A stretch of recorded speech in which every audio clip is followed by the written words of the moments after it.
성경에 많은 이야기들이 나오는데요. 야곱과 에서의 이야기만큼 재미있는 이야기도 없습니다.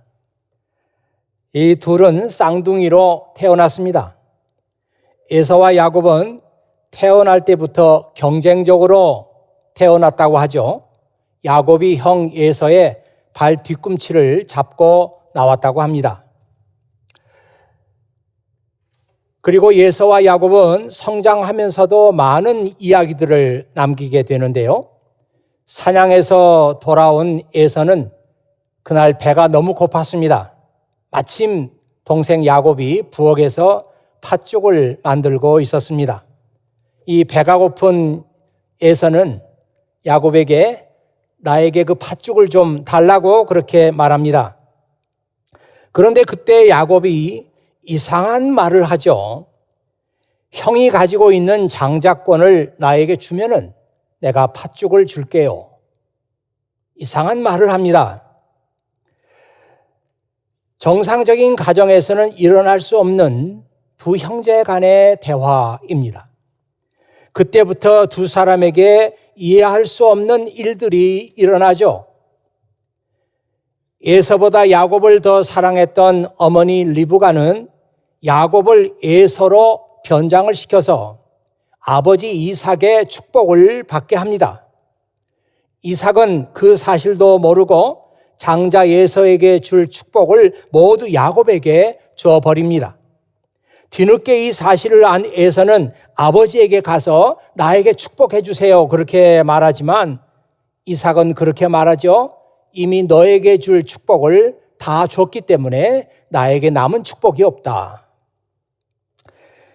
그래서 화가 날 대로 난 에서는 야곱을 죽이려고 합니다. 하지만 야곱은 이 사실을 미리 알고 하란에 있는 삼촌 라반의 집으로 도망을 갑니다. 이것이 오늘 이야기예요. 잠깐 여기서 이 브엘세바에서 하란까지 그 맵을 한번 보도록 할까요? 네, 지금 화면에 지도가 나가고 있는데요. 여기가 하란입니다. 여기가 하란이고요. 그리고 여기가 브엘세바예요. 밑에 맨 밑이 브엘세바입니다. 여기가 하란이고요. 이 브엘세바에서 하란까지 야곱이 도망을 가게 됩니다. 그런데 여기 보면은 비아 마리스라고 하는 그런 그 길이 나와 있고 야곱이 브엘세바에서 하란까지 도망을 갈 때도 이 비아 마리스 길을 통과하는 것을 볼 수가 있습니다. 이 하란이 여기 있고요. 여러분이 잘 아는 갈대아 우르는 이제 이 밑으로 한참 더 내려가서 갈대아 우르라고 하는 지명이 거기에 있어요.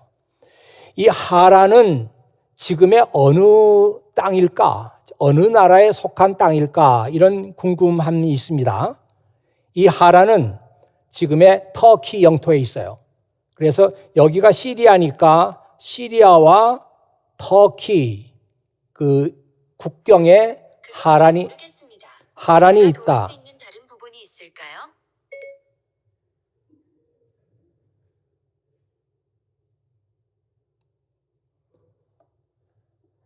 제가 말을 크게 했더니 그 시리가 뭘 도울 일이 있냐고 그래서 없다고 그랬습니다. 그래서 이 하란이 지금의 그 터키 영토예요. 그런데 시리아하고 국경 지역에 이 하란이라는 지명이 있습니다.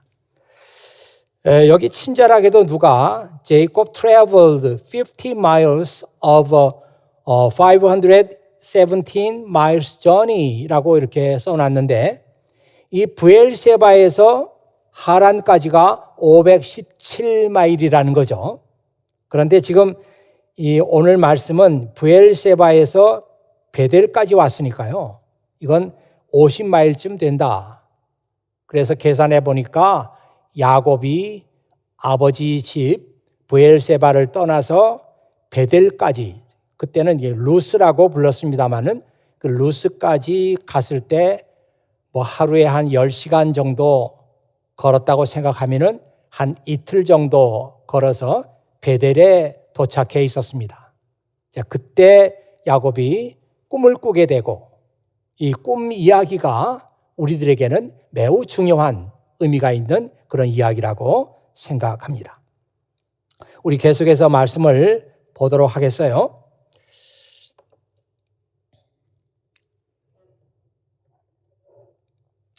이 두 형제 사이에 지금 주고받고 있는 이런 이야기가 정상적인 가정에서는 일어날 수 없는 일이고, 또 그 이삭과 같이 아주 경건한 믿음의 집안에서 난 아이들이 이런 얘기를 주고받고 있다고 하는 것이 우리에게는 이해가 잘 안 됩니다.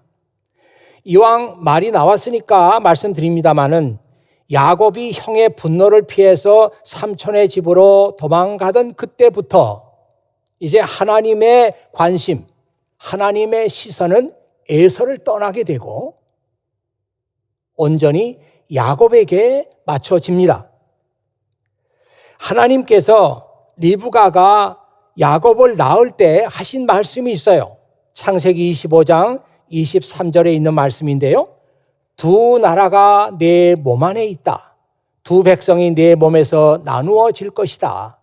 한 백성이 다른 백성보다 강하고 형이 동생을 섬길 것이다. 이런 얘기가 창세기 25장 23절에 나오고요. 또 여러분이 아는 말라기, 구약성경의 맨 마지막 책이죠. 이 말라기 1장 2절에서 3절 보더라도 거기에 이런 말씀이 있어요. 에서는 야곱의 형제가 아니냐? 나는 야곱을 사랑했으나 에서는 미워했다. 내가 에서의 산악 지방을 폐허로 만들고 그의 땅을 광야의 여우들에게 넘겨주겠다. 우리가 이 말씀을 다 이해할 수는 없지만 이 성경 말씀에 보면은 형이 동생을 섬기게 되고, 그리고 나는 야곱은 사랑했지만 에서는 미워했다. 이런 말씀이 나오고 있습니다.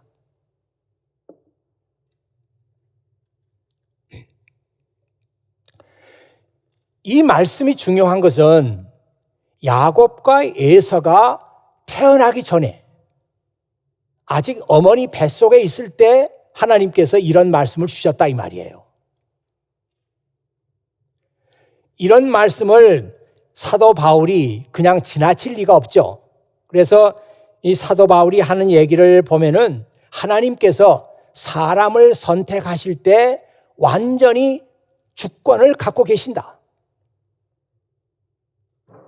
우리가 무슨 착한 일을 해서 또 하나님의 마음에 드는 일을 했기 때문에 하나님께서 우리를 선택하는 것이 아니고 완전히 하나님께서 선택의 주권을 갖고 계신다.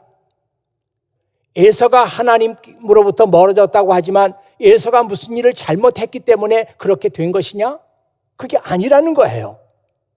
왜 하나님께서 야곱을 선택하셨느냐? 야곱이 뭔가 착한 일을 했기 때문이냐? 아니라는 거예요.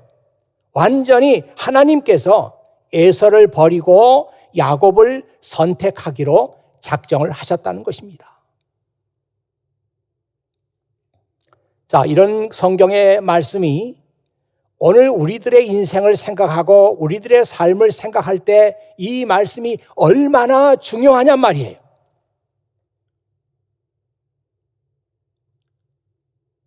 내가 혼자 있을 때 내 삶에 대해서 묵상하고 내 삶에 대해서 생각해 볼 때에 악마는 항상 우리에게 이렇게 얘기합니다. 내 삶의 주인은 너야. 그러니 내가 원하는 대로 하면 되는 거야. 이것이 인생의 행복이야. 누구도 너에 대해서 이러라 저러라 말할 수 없어. 이건 내 인생이야. 내가 결정하면 되는 거야. 이렇게 우리에게 속삭이죠. 그러나 성경에는 이것과는 정반대의 이야기가 있습니다. 내 인생의 주인은 내가 아니야. 너의 삶에 대한 주권이 너에게 있는 것이 아니고 하나님께 있어. 그러니 너의 삶에 대해서 결정권을 가지고 계시는 그분의 뜻에 맞춰서 사는 것이 올바른 삶이야. 성경은 우리에게 그렇게 말하고 있죠.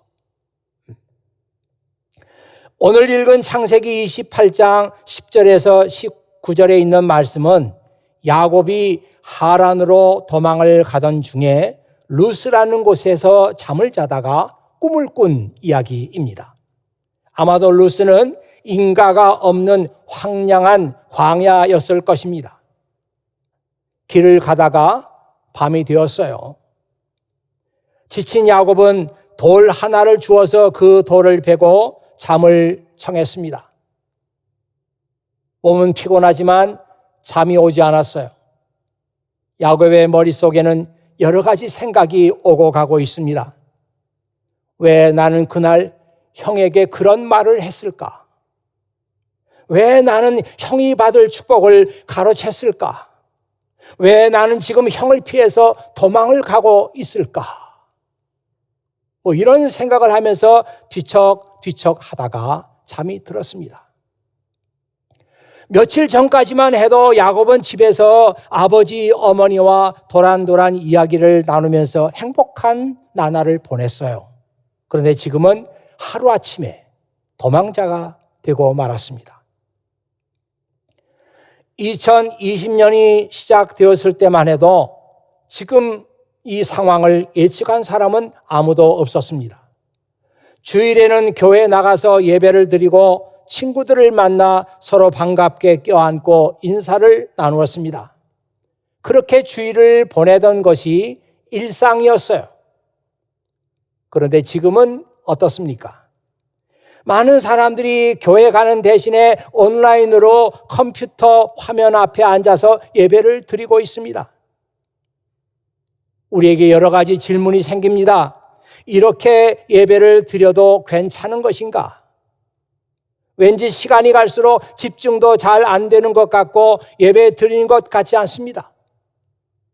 제가 속한 우리 가족 모임에서도 온라인을 통해서 이렇게 가족 모임을 하면서 그런 얘기들을 하는 것을 들었어요.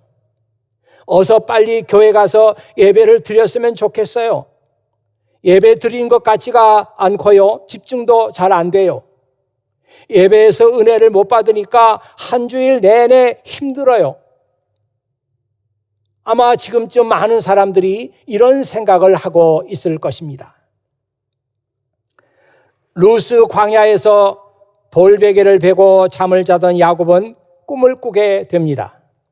꿈에서 사다리 하나를 보았는데 그 사다리는 꼭대기가 하늘에 닿아 있습니다. 그리고 그 사다리로 하나님의 천사들이 오르락 내리락 하고 있습니다. 사다리 위에 계시는 하나님께서 야곱에게 이렇게 말씀하시죠. 나는 내 할아버지 아브라함의 하나님, 이삭의 하나님 여호와다. 내가 너와 네 자손에게 네가 지금 자고 있는 땅을 줄 것이다. 네 자손은 땅에 티끌처럼 많아져서 동서남북 사방으로 퍼지며 땅 위의 모든 민족들이 너와 네 자손을 통해 복을 받을 것이다. 나는 너와 함께하고 내가 어디로 가든 너를 지켜줄 것이다. 그리고 너를 다시 이 땅으로 데려올 것이다. 내가 너에게 약속한 것을 다 이루어주기 전까지 너를 떠나지 않을 것이다. 야곱은 잠에서 깼지만 달라진 것은 아무것도 없었어요. 똑같은 황량한 들판, 돌과 모래, 달라진 것은 없었습니다. 하지만 꿈속에서 들었던 그 하나님의 말씀이 아직도 귓가에 생생합니다. 지금 야곱은 형 에서를 피해서 하란으로 도망을 가고 있는 중입니다. 손에 아무것도 가진 것이 없고 미래가 보장된 것도 아무것도 없습니다. 이런 야곱이 꿈속에서 들었던 하나님의 말씀은 황당한, 터무니없는 그런 꿈이었습니다. 하지만 지금도 꿈속에서 느꼈던 그 하나님의 숨결이 자기를 감싸고 있다고 하는 사실을 안 야곱은 문득 이렇게 소리칩니다. 나는 잘 몰랐지만 하나님께서 여기도 계시는구나. What an awesome place this is. 와, 이곳이 이렇게 놀라운 곳이었구나. It is none other than the house of God. 여기가 바로 하나님의 집이었구나. The very pathway to heaven. 여기가 바로 하늘나라 천국으로 들어가는 입구였구나. 길이었구나. 그는 루스 광야에서 이렇게 소리를 질렀습니다. 그리고 야곱은 베개로 베고 잤던 돌을 가져다가 기둥처럼 그 땅에다가 세워놓고 그리고 그 꼭대기에 기름을 부었습니다. 그리고 그곳의 이름을 하나님의 집, The House of God, 이런 의미가 있는 베델이라고 이름을 붙였습니다. 원래 그 땅의 이름은 루스였어요. 그런데 여기도 하나님 계시는구나. 여기가 하나님의 집이었구나. 이런 생각하면서 베델이라고 그 땅의 이름을 야곱이 고쳐 붙였습니다. 여러분, 그 당시에는 성전이 없었어요.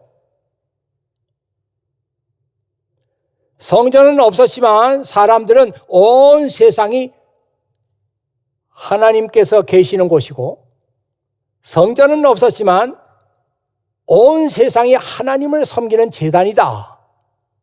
그렇게 사람들은 생각했습니다. 그런 이유에서 아브라함은 가는 곳마다 제단을 쌓았죠. 여기도 하나님 계시고 여기도 하나님 계시고 내가 가는 곳마다 하나님께서 계신다. 이렇게 생각하고 감사의 제단을 거기다 쌓았던 것입니다. 꿈에서 깬 야곱에게 들었던 그 생각, 여기에도 하나님 계셨는데 난 그것을 모르고 있었구나. 저는 이 말씀을 묵상하다가 왜 하나님은 야곱을 도망자로 만들었을까? 그런 생각을 해봤어요. 제가 이런 묵상을 하면서 얻은 결론은 뭔가 하면은 야곱에게 그런 깨달음, 야곱에게 그런 깨달음을 주기 위해서 하나님께서 야곱을 도망자로 만들고 루스 광야에서 하루를 자게 했습니다. 그리고 오늘 저와 여러분이 이 말씀을 읽게 하시려고 야곱을 도망자로 만들었단 말이에요. 도망가던 야곱이 루스 광야에서 하루를 자다가 여기도 하나님 계시는데 난 그걸 몰랐네. 이 깨달음을 얻게 되었습니다. 오늘 우리는 이 성경에 기록된 이 말씀을 읽으면서 루스 광야에도 하나님이 계셨구나. 이 사실을 또한 알게 되었습니다. 야곱이 꾼 꿈은 누가 만들어낼 수 있는 꿈이 아니었습니다. 그것은 오직 하나님만이 주실 수 있는 꿈이었어요.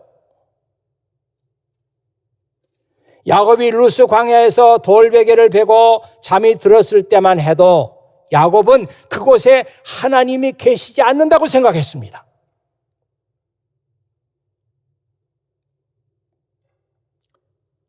바로 그런 생각했기 때문에 야곱은 더 피곤하고 더 힘들었던 것이죠. 야곱은 아버지 집을 생각하면서 하나님께서 계신다면 그곳에 계실 거야. 이 루스와 같이 황량한 들판, 황량한 광야, 여기는 하나님 없을 거야. 더군다나 나와 같이 지금 집을 떠나서 도망가고 있는 나에게 하나님께서 계실 리가 없어. 이런 생각하고 있었는데 꿈을 꾸고 난 야곱에게 들었던 생각, 아니야. 여기에도 하나님 계셨어. 하나님께서 나와 함께 하셨어. 이런 사실을 깨닫게 된 것이죠. 나중에 솔로몬 때 가서 사람들이 성전을 짓습니다. 그때부터 사람들은 성전에 대해서 특별한 생각을 하게 되었습니다. 성전은 하나님이 계시는 특별한 장소이다. 이런 생각을 사람들이 하기 시작했습니다. 그런데 놀라운 것은 지금도 많은 사람들이 그런 생각을 하고 있다는 것이에요. 교회에서 예배를 드리고 걸어 나오면서부터 뭔가 하나님과는 좀 멀어진 것 같은 그런 생각이 듭니다. 내가 공부하는 학교, 도서관, 강의실에 하나님이 계신다고 생각하는 사람은 별로 없어요. 일주일 내내 혼자 치열하게 살다가 주일이 되면은 교회 와서 예배를 드리고 말씀을 들으면서 영적인 굶주림을 다소간 채우고 다시 삶의 현장으로 돌아갑니다. 이렇게 생각하는 사람들에게 삶의 현장이라고 하는 것은 어떤 것인가? 그곳은 하나님이 계시지 않는 곳이고 외롭고 힘든 곳이고 그곳은 치열한 생존 경쟁의 장소일 뿐입니다.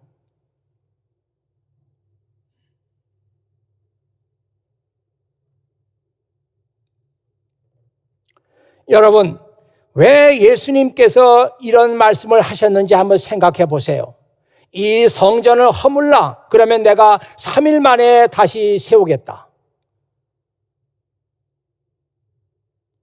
이 말씀을 듣고 사람들은 비웃었어요. 아니, 이 성전을 짓는데 46년이 걸렸습니다. 그런데 당신이 이 성전을 허물고 3일 만에 짓겠다고요? 사람들은 어이없어 했어요. 다행히도 요한복음 2장에 나와 있는 그 말씀을 보면은 요한이 그때 예수님의 말씀을 기억하고 기록하면서 이렇게 해석을 붙여놨습니다. 그때 예수님께서 말씀하신 성전은 눈에 보이는 성전을 말하는 것이 아니라 그분 자신의 몸을 가리키는 것이었습니다. 예수님께서 죽은 자들 가운데서 부활하신 후에 제자들은 예수님께서 이렇게 말씀하신 것을 기억하고 성경과 예수님께서 하신 말씀을 믿게 되었습니다. 그렇게 써놨어요. 예수님께서 그때 하신 말씀은 눈에 보이는 성전을 말하는 것이 아니고 이제는 예수님의 몸이 성전이 되는 이 놀라운 사실을 예수님께서 말씀하고 계셨단 말이에요. 사람들은 그 말씀을 알아들을 수 있는 준비가 안 되어 있었죠, 그때. 이제는 이런 눈에 보이는 성전이 아니고 나의 몸이 성전이 되는 그런 때가 다가오고 있다. 그래서 예수님께서 요한복음 4장 21절, 23절에 보면 이렇게 말씀하시죠. 예배하는 사람들이 이 산도 아니고 예루살렘이 아닌 곳에서 신령과 진정의 마음으로 예배하는 때가 오고 있다. 바로 지금이 바로 그때다. 예수님께서 그렇게 말씀하셨어요. 부활하신 예수님께서는 장소의 제한을 받지 않았어요. 부활하신 예수님께서는 제자들이 있는 곳에는 어디나 같이 계셨습니다. 제자들이 예루살렘에 있을 때 부활하신 예수님께서 같이 계셨고 제자들이 갈릴리에 있을 때 부활하신 예수님께서 그 갈릴리에 계셨어요. 마찬가지로 영이신 하나님은 장소의 제한을 받지 않는다. 영이신 하나님은 그의 자녀들이 있는 곳이면 어디든지 있다. 바로 그 자리가 하나님을 섬기는 성전이 될 것이다. 예수님께서 그렇게 말씀하신 것이죠. 한번 지금 우리 가운데 어떤 일들이 일어나고 있는지 한번 보십시오. 한 10개월 전까지만 해도 생각하지도 못했던 일들이 지금 현실로 이루어지고 있습니다. 가정이 하나님을 예배하는 자리가 됐어요. 여러분들은 지금 이 현장에 나와서 예배를 드립니다. 좋아요.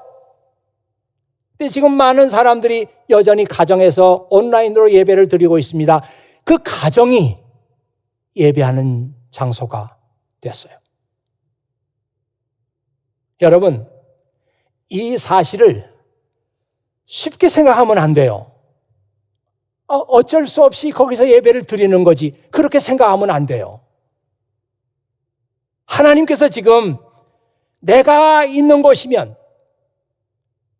나를 예배하는 곳이면, 내 영이 있는 곳이면, 하나님의 자녀들이 있는 곳이면 어디나 하나님을 예배하는 장소가 될 수 있다고 하는 놀라운 사실을 지금 우리에게 보여주고 있어요. 부엌에서 요리하다가, 강의실에서, 실험실에서, 학교에서, 비즈니스 일터에서 너는 나를 예배할 수 있다. 그곳이 바로 나를 예배하는 장소가 될 수 있다고 하는 것을 하나님께서 지금 선포하고 계시는 거예요. 100번 설교하고, 여러분, 여기서만 예배를 드리는 게 아닙니다. 우리 가정도 예배 장소가 됩니다. 우리 일터도 예배 장소가 될 수 있습니다. 100번 얘기해도 사람들은 믿지 않아요. 그러나 이 코로나 바이러스로 말미암아 어쩔 수 없는 상황을 우리가 맞게 하시고, 지금들 많은 사람들이 자기 집에서 예배를 드리고 있습니다. 물론 여러분같이 현장에 나와서 예배를 드리는 분도 아주 귀하죠.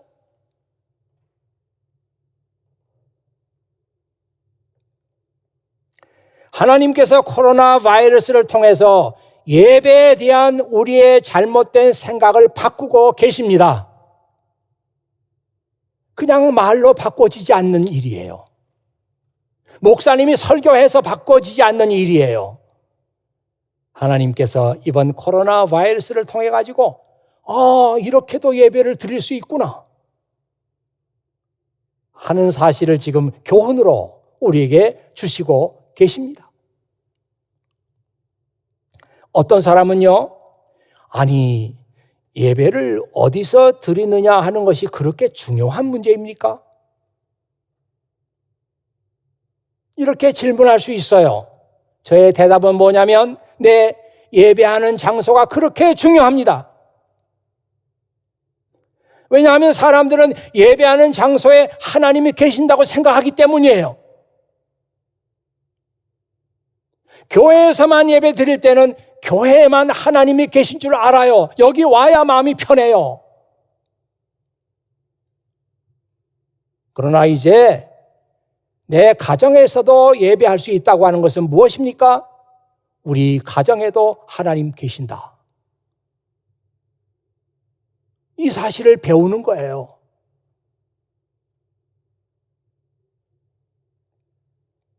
아마 어떤 사람은 드라이브 하면서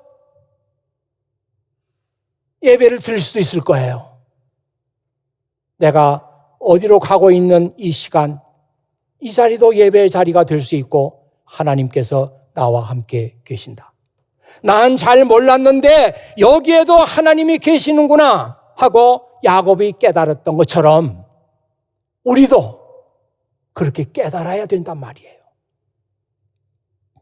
여러분, 그렇게 깨닫고 나니까 세상이 바뀌지 않습니까? 예배 장소가 이렇게 중요한 거예요.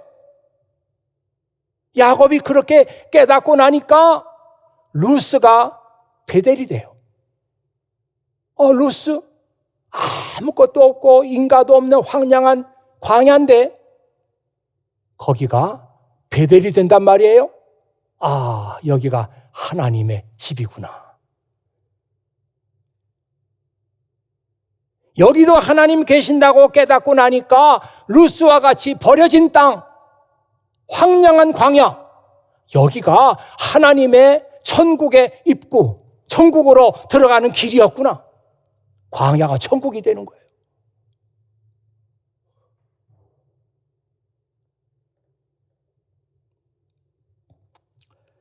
여러분, 제가 성경 구절 하나 인용할 텐데요. 하나님께서 이 말씀을 언제 누구에게 하신 말씀인지 한번 생각하면서 이 말씀을 보시기 바랍니다.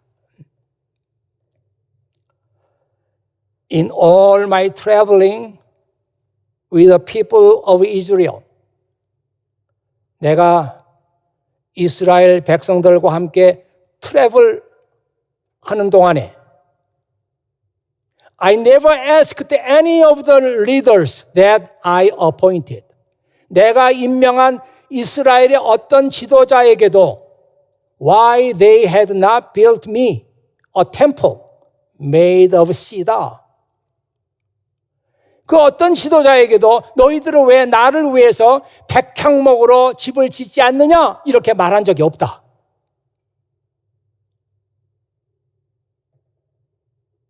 내가 내 백성 이스라엘과 동행하면서 난 한 번도 왜 나를 위해서 백향목으로 만든 집을 짓지 않느냐고 말한 적이 없다. 누가 누구에게 하신 말씀이에요? 하나님께서 다윗에게 하신 말씀이죠. 다윗이 하나님의 성전을 지어야 되겠다 이렇게 마음 먹고 있을 때 하나님께서 주신 말씀이에요. 직접은 이제 나단이라는 그 선지자에게 주신 말씀이죠. 네가 가서 이 얘기를 내 종 다윗에게 해라. 그렇게 말씀하신 그 말씀이에요. 가만 한번 이 말씀을 보세요. 재밌지 않습니까? In all my traveling with the people of Israel. 이스라엘 백성들과 내가 여행을 할 때에, 함께 다닐 때에, 동행할 때에 이 말씀의 의미는 뭡니까?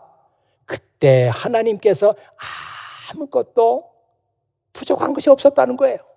나는 그저 내 백성이 여기로 가면 내가 거기 따라가고 이리로 가면 내가 거기로 따라가고 그것이 나에게는 큰 기쁨이었다는 거예요.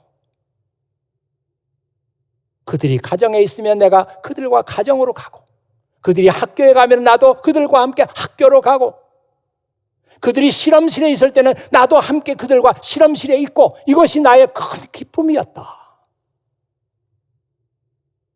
왜? 나를 위해서 백향목이 아주 비싼 나무예요. 백향목으로 집을 짓지 않느냐? 이렇게 말한 적이 없다. 난. 왜냐하면 내가 너희들과 함께 있을 때 나는 항상 기뻤어요. 나는 만족했어요. 부족한 것이 없었어요.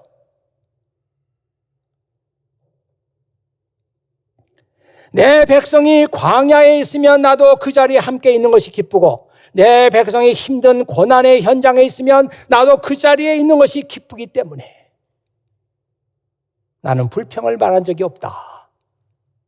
그렇게 하나님께서 말씀하셨습니다.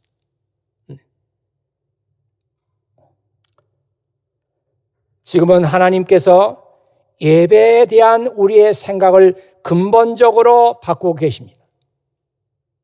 이 1시간 설교를 가지고 제 마음속에 있는 여러 가지 하나님의 일들을 다 표현할 수 없기 때문에 못다한 얘기들은 또 다음 설교에서 여러분과 함께 말씀을 나누도록 하겠습니다.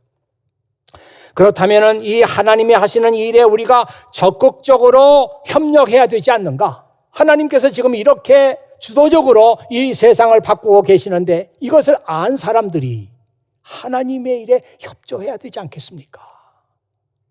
하나님 원하시면 그렇게 하세요. 전 지켜보겠습니다. 이게 아니지 않습니까? 저는 하나님께서 이 코로나 이후에 바뀔 그 세상을 생각하면서 코로나 이후에 새로운 하나님께서 바꾸시고 있는 이 세상의 주인공이 될 사람들이 바로 여러분이 되어야 한다고 생각해요. 그 사람들은 누구인가? 제일 먼저 예배에 대한 생각을 새롭게 하는 사람들이에요. 교회에 대한 생각을 새롭게 하는 사람들이에요. 그 사람들이 코로나 이후에 바뀔 하나님의 새로운 세계에서 그들이 하나님의 일꾼이 될 것입니다.